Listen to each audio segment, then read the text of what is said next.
Badbird presents Seat of the Allfather. Written by J. Isaac. This is Episode 12, Departure.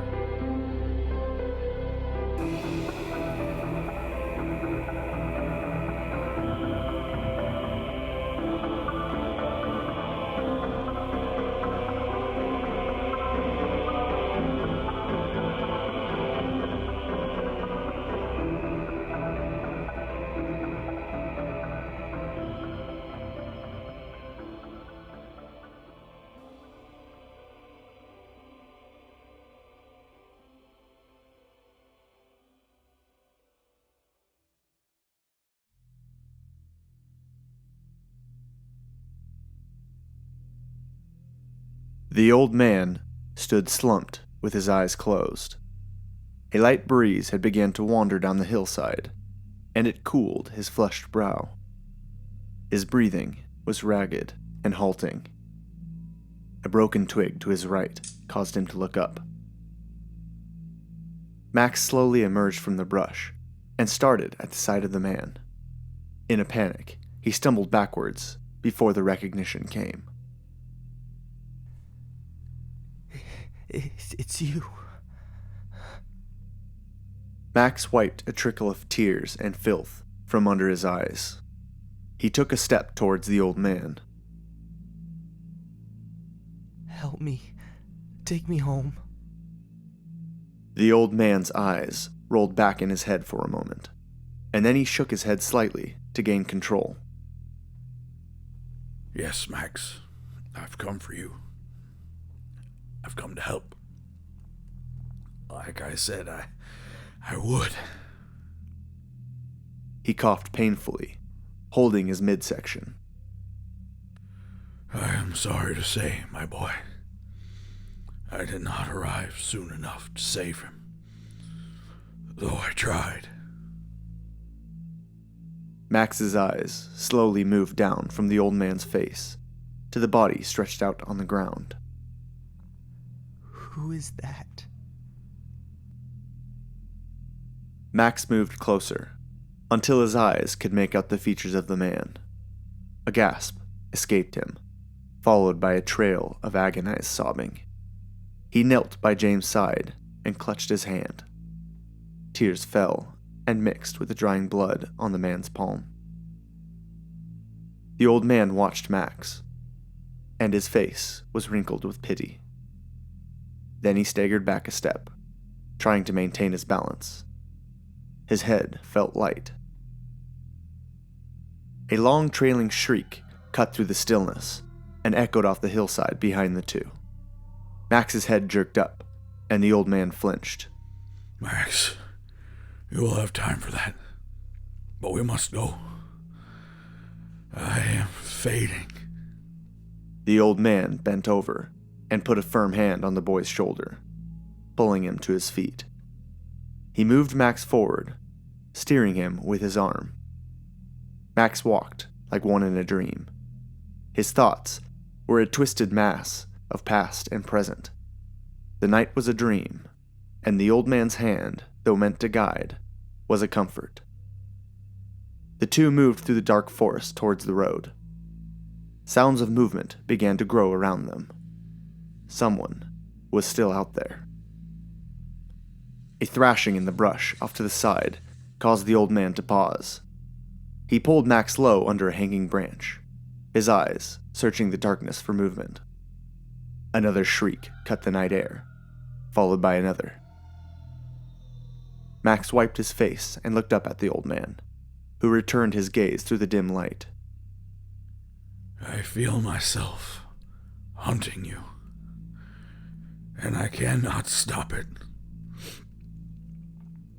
Something dreadful has been done to these children. They would resist me. The old man broke gaze and glanced ahead. We have to move.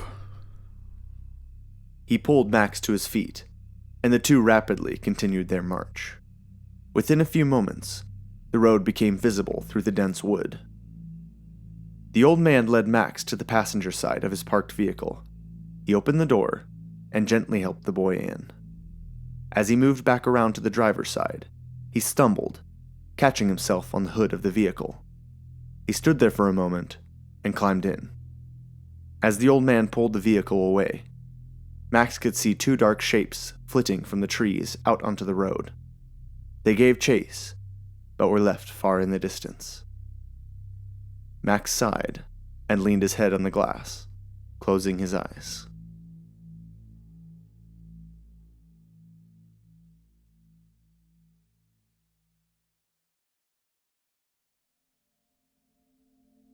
The two drove in silence for a long while.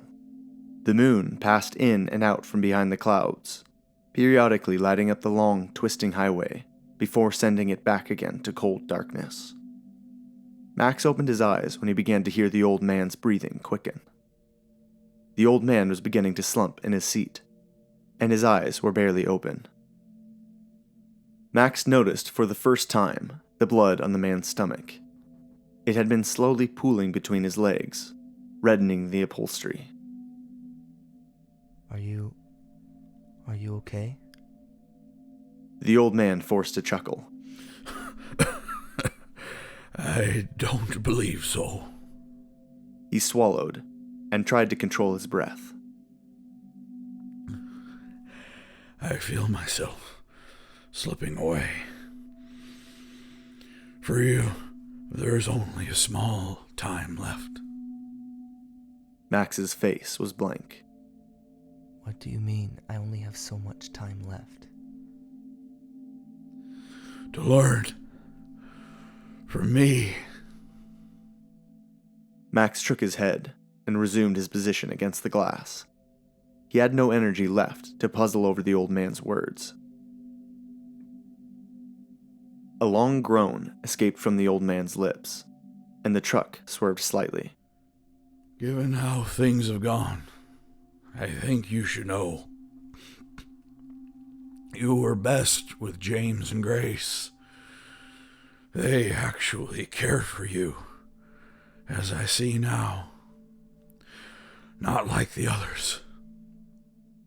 The truck swerved again, this time clipping the edge of the long grass along the road.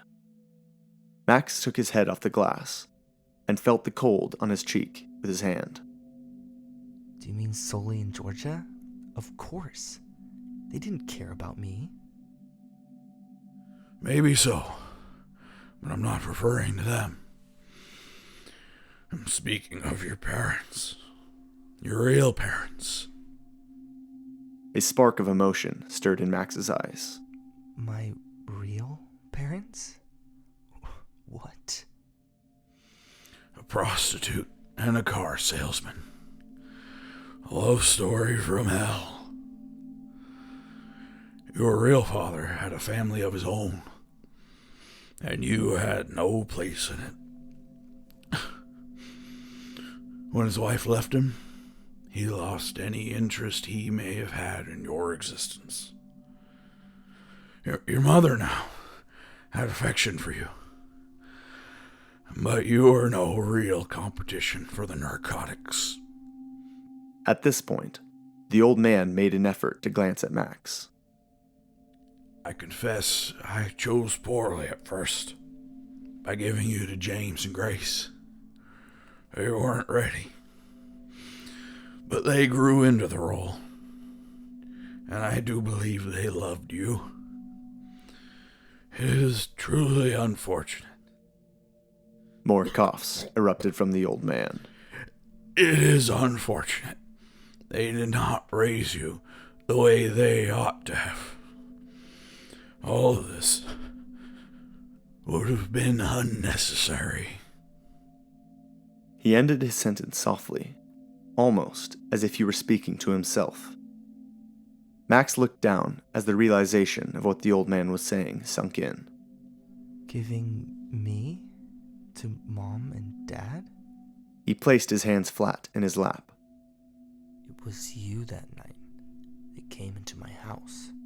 His tone was flat, without emotion. The boy stared straight ahead. The old man glanced at him again and winced from the effort. Yes, it was. Why? Now the vehicle was swaying slowly back and forth as the old man struggled to stay upright. He spoke haltingly.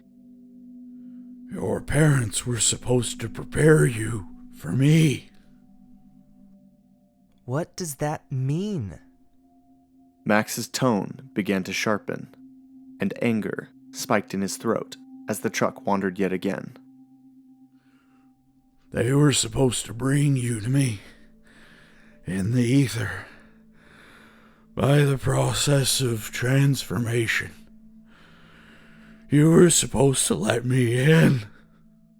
The old man's eyes rolled back into his head briefly. His tone began to grow more intense. Max, I am a father. I have a duty to care for my children. You and everyone like you. You were born into a world of pain and agony. A life you did not choose. I realized long ago that I had been given a special power, a special purpose. If invited, I would move into your soul and rearrange you into a natural, perfect version of yourself. His forehead came to rest on the steering wheel now, and his swollen eyes peered at the road through the gaps. His voice lowered to almost a whisper. But you haven't let me in.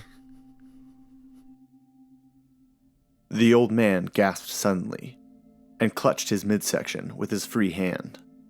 He glanced at Max, his eyes taking on a new, fiery quality. During my lifetime, I have grown out like the tendrils of a fungus. Even now, I writhe within my natural ones, like a fetus. I feel them, and they now feel the agony of my passing. He coughed a splatter of blood on the windshield, and his voice grew more desperate. But I'm afraid there is no real end for me. I will pass on to the walkway that has been built, exiting when the time is proper. My spirit has lived behind 1,000 eyes, and every one of those eyes has a voice that is now residing within me, speaking to me as an orchestra of purity, of passion, rising or crashing like the waves of a dreadful primordial ocean. I will continue my work through them, the natural ones, and perhaps... He reached out a quivering hand to Max, who recoiled at the gesture. Perhaps we will meet again. The old man slumped over, and his head struck the dash. Max screamed as the truck plowed off the road. The vehicle ripped through the tall grass and came to rest in the shallow ditch near the tree line. Max panted desperately, his hands clinging to the edges of the seat. He turned to look at the old man, who was now pressed against the window. Max swung open the vehicle door and climbed out. Turning around, he heard a final gasp escape from the old man's lips, who was then still. Max stared at him for a long while. Then, he turned and began walking down the desolate highway. Far off in the distance behind him, the glow of red and blue lights began to flicker.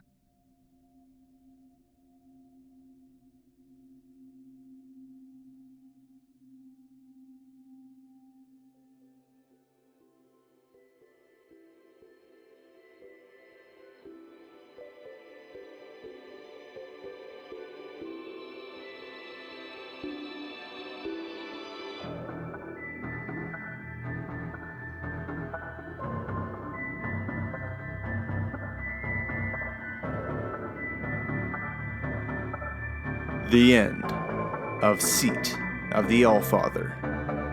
Thank you to our many participants and viewers. Please join us for our coming productions. Until then, this is Badbird Productions, and you have been listening to Seat of the Allfather.